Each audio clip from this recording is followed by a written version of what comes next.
This is the Columbia River Canoe Project video journal presented by Navarro Canoe Company. That you somehow want to float the entire length of the Columbia River Basin.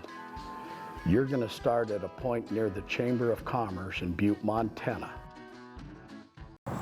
Hey everybody, hanging out here with Lake Pend Oreille behind me. We just crossed today, but a little more about that in just a second. I wanted to sit down with you, day 15, and update things since our rest day. So the day following our rest day, we crossed the rest of Thompson Falls Reservoir and we portaged the dam, put in after the dam, ran a few rapids, and then we had some really interesting swirling currents making like full 2 to 3 foot whirlpools. It was really interesting. We were dodging around those. And then we hit some slack water, paddled some beautifully flat slack water where it was all reflective, sunset reflecting off the water. Got in a little late into camp around 10:15. Next morning, woke up, started across Noxon Reservoir, went well at first, then we ran into a huge headwind. Really had to battle. This headwind was so big, there were points when our cameraman said that as we're paddling, even though you could tell we were working as hard as we could, it looked like we weren't even moving. We were just sitting right there. But we battled through it, got all the way through that to the end of the reservoir, and then we followed it up with a little bit of an interesting portage. So came down around the side of the hydroelectric plant, and we had to actually go down a really steep embankment, lower the canoe down to it to get into the water. Got into the water, started down, faced some more heavy winds, some big waves, but we got through those too, and finished in a beautiful campsite. The next morning after that, we woke up and we paddled most of Cabinet Gorge Reservoir. It was beautiful paddling that morning. Portaged around Cabinet Gorge Dam and checked out the fish hatchery. Some of the work they're doing at that fish hatchery right there after we crossed into Idaho was really neat. Talked to some of those people.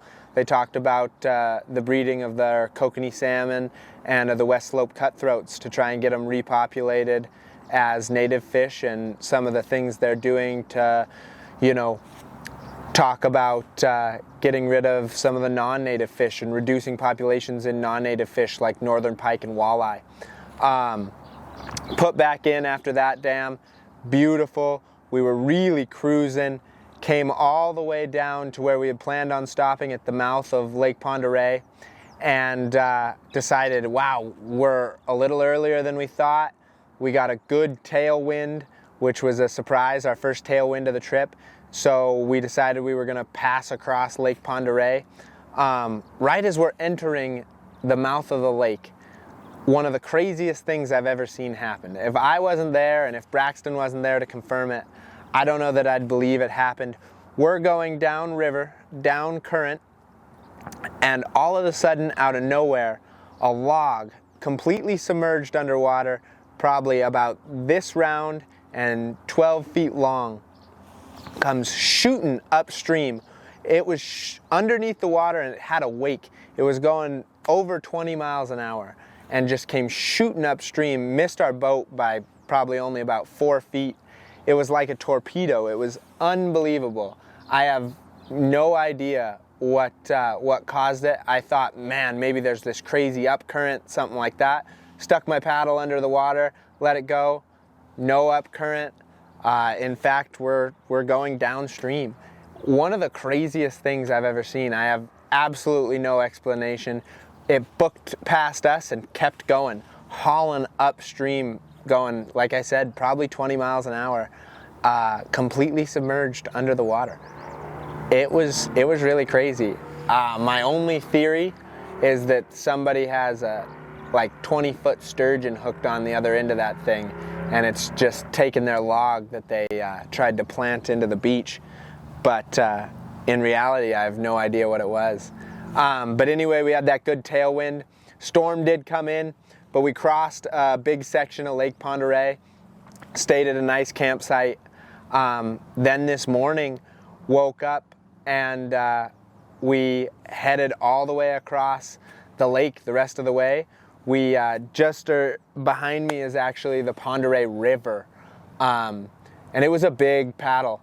We crushed it though. We did really fast. We crossed the rest of the lake in about 6 hours. Heat started to really kind of get to us at the end.